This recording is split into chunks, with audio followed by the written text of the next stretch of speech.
لہذا اگر وہ آپ کو جھٹلائیں تو آپ فرما دیجئے کہ تمہارا رب وسیع رحمت والا ہے اور مجرم قوم سے اس کا عذاب نہیں ٹالا جا سکتا۔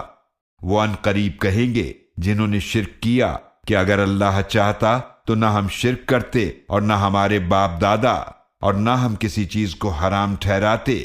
اسی طرح ان لوگوں نے جھٹلایا تھا جو ان سے پہلے تھے، یہاں تک کہ انہوں نے ہمارا عذاب چکھا۔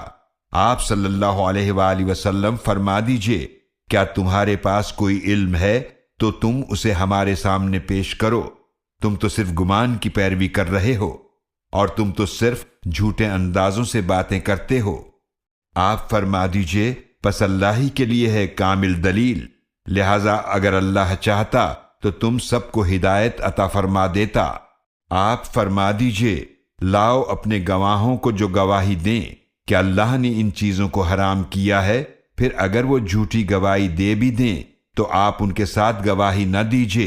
اور ان کی خواہشات کی پیروی نہ کیجئے جنہوں نے ہماری آیات کو جھٹلایا اور جو لوگ آخرت پر ایمان نہیں رکھتے اور وہ دوسروں کو اپنے رب کے برابر ٹھہراتے ہیں۔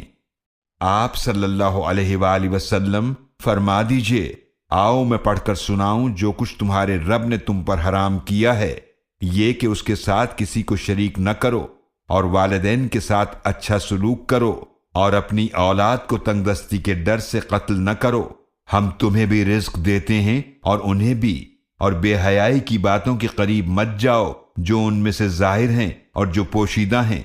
اور ناحق اس جان کو قتل نہ کرو جسے قتل کرنا اللہ نے حرام ٹھہرایا ہے۔